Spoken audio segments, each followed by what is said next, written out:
వీళ్ళు దేశానికి ఆదర్శవంతమైనటువంటి కులగణన చేస్తున్నాం ఈడ అని చెప్పి ఈడ డాంబికాలు కొట్టిండు ముఖ్యమంత్రి రేవంత్ రెడ్డి. మరి ఈ రెండు రాష్ట్రాల్లో జరిగినటువంటి ఇక్కడనేమో తెలంగాణ కులగణన లెక్కలు అవకతవకలు, అక్కడనేమో చేసిన లెక్కలు బయట పెట్టే పరిస్థితి లేదు.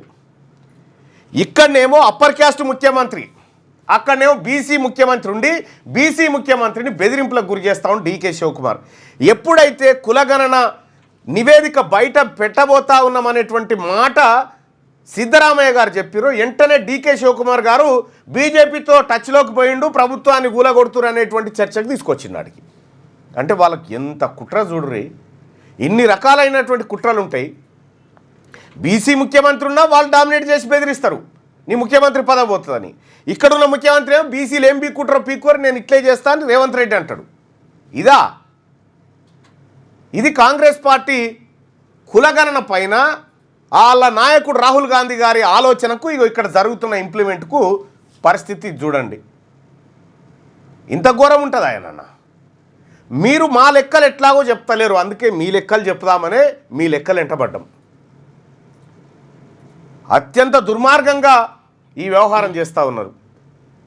నిన్న నాగర్ కర్నూలు కేంద్రంలో బీసీ ఉద్యోగస్తులు, టీచర్లు, ఎంప్లాయీస్, ఆర్టీసీ అందరూ వచ్చి సమావేశం పెట్టి మన వాటా ఏందో తేల్చుకోవాల్సిందే, సావో రేవో అనేటువంటి నినాదాన్ని ఇలా అందరూ బయటికి ఎత్తుకుంటా ఉన్నారు.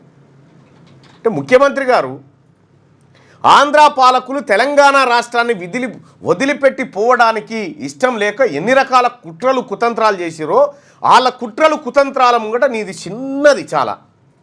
దాన్నే ఆ కుట్రలను కుతంత్రాలనే తెలంగాణ గడ్డ ఛేదించింది. నీ కుట్రలు చాలా చిన్నవి. ఏం ఆదర్శవంతమైనదో చెప్పు నాకు. ఏ గ్రామంలో ఎంతమంది కులం వాళ్ళు ఉన్నారని చెప్పినవా? క్లారిటీ లేదా? పోనీ సర్వేనన్నా పూర్తిగా చేసినవా? చేయలేదే. మరి మీకెక్కడిది ఇది ఈ బీసీల గురించి మాట్లాడేటువంటి హక్కు, నైతిక హక్కు రేవంత్ రెడ్డి గారికి లేదు.